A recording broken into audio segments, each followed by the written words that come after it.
been chosen.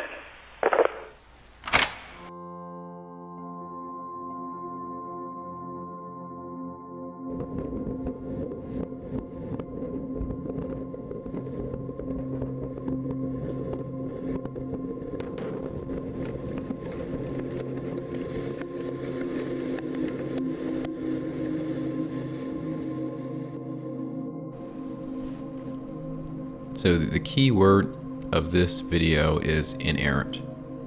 When you Google search the term inerrant, a definition is given to you, which is incapable of being wrong. This word is very important for the sense of understanding the Bible. In fact, so important that as a sidebar, you get biblical inerrancy for a simple Google search term.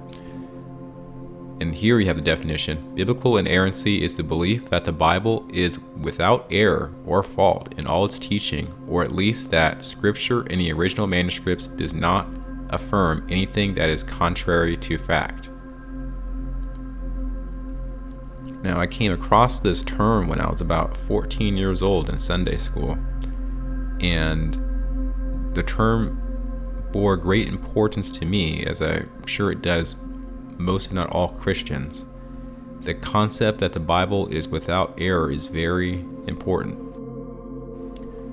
There was a YouTube video I saw just a few days ago that inspired me to go ahead and cover this topic because I had not seen a particular Bible change. I'll go ahead and play the video. The video in question that I was inspired by has actually been deleted, but I found an older video that covers the same subject matter. Hello everyone. This was requested by a fellow YouTuber, Vinny D. They wanted to see that not all King James Version Bibles in Matthew chapter 2 verse 17 say Jeremy the prophet. Mine still says Jeremiah, as you can see.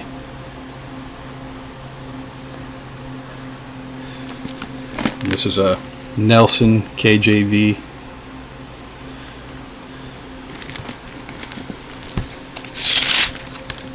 King James Version.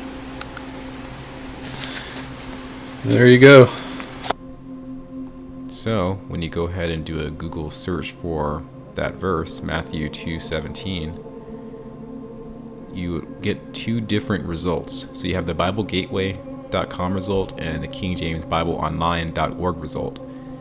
The Bible Gateway result basically has the phrasing Jeremiah the prophet, whereas the King James Bible Online reference has the phrasing Jeremy the prophet. I also went ahead and got a clip of my own Bible just to confirm this variation. Okay, so this is my King James Version of the Bible, and look at verse 17. Then was fulfilled that which was spoken by Jeremy the prophet, saying.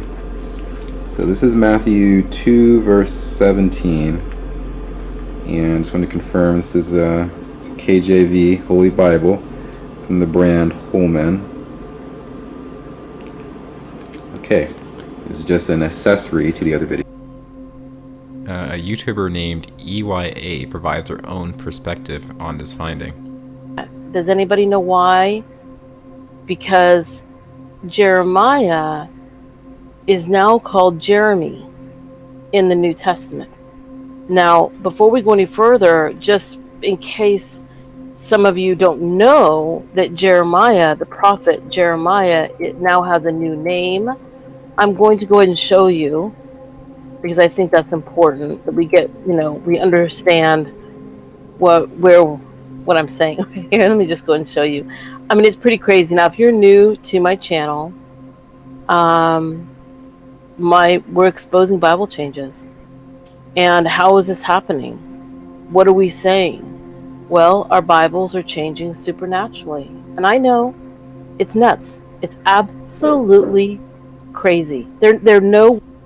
Yes, it is absolutely nuts. And this is the thing that I've been having to grasp, I would say, since January of 2017. In January 2017, I saw an interesting series. Here's a clip from the latest episode.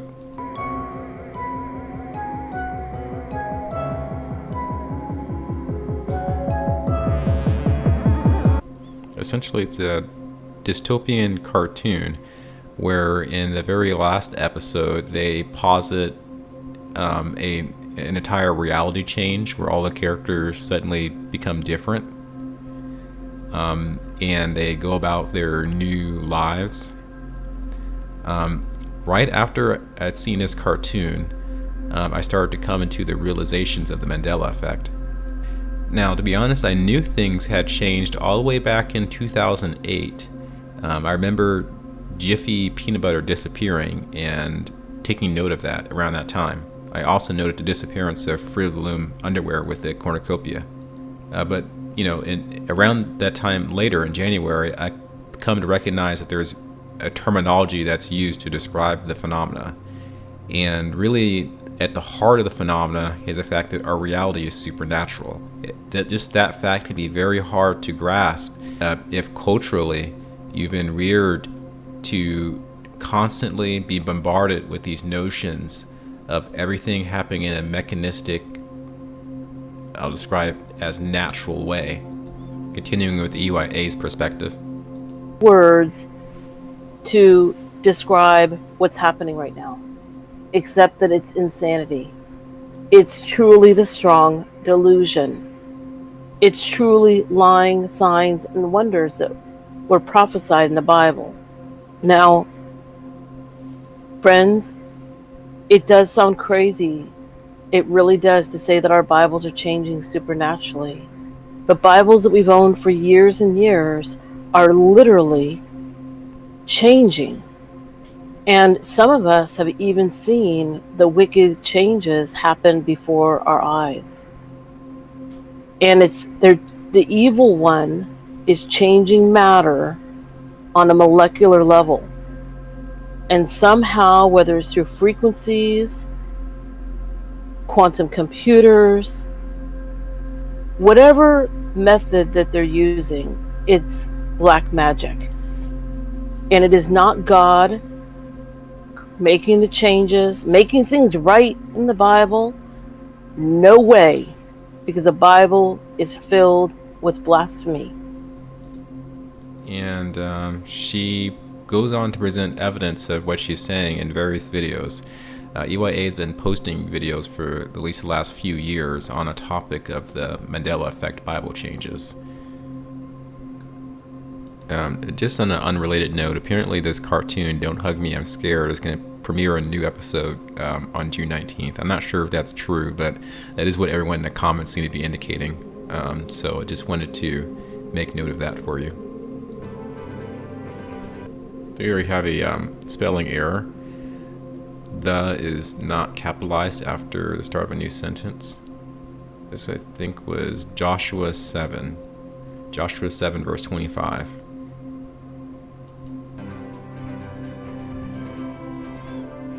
And just to show that these verses are in the New Testament as well as the Old Testament, we can take a look at Mark chapter 6, verse 3.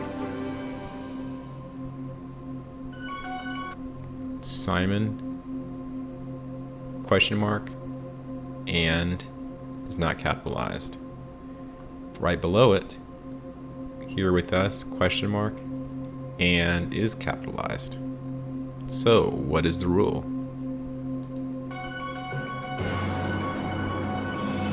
And this is something we see very frequently. So we have all types of examples like this where the sentence structure is messed up, it doesn't make sense, and there's all types of capitalization errors that we see now. Is all four letters are capitalized and H is not capitalized. It should be Lord of Hosts, being the L and the H capitalized.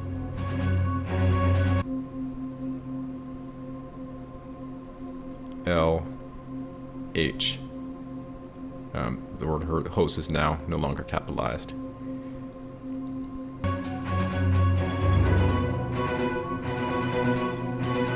Isaiah 9:6 now says today in the King James Bible, "For unto us a child is born, Unto us a son is given, and the government shall be upon his shoulder, and his name shall be called Wonderful, Counselor, the Mighty God, the Everlasting Father, the Prince of Peace. And we see that the titles and the names for God are no longer capitalized.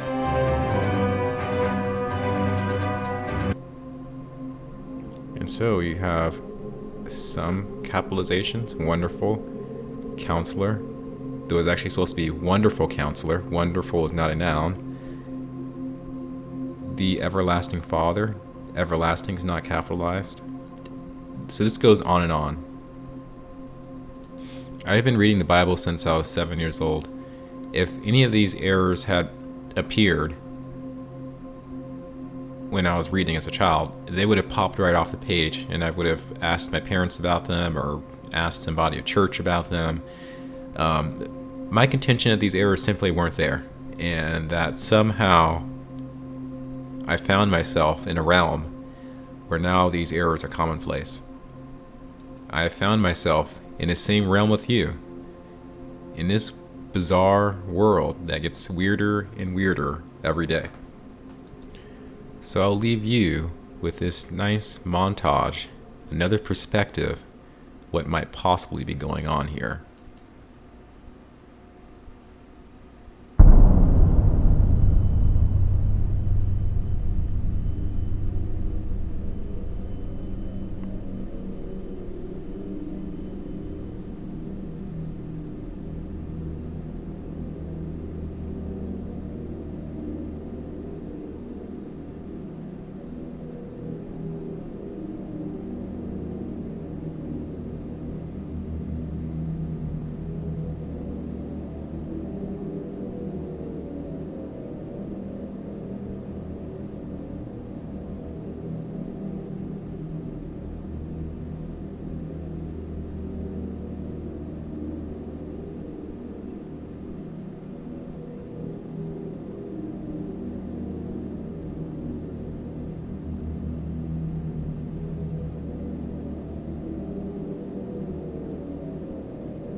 And with that, I'll go ahead and leave.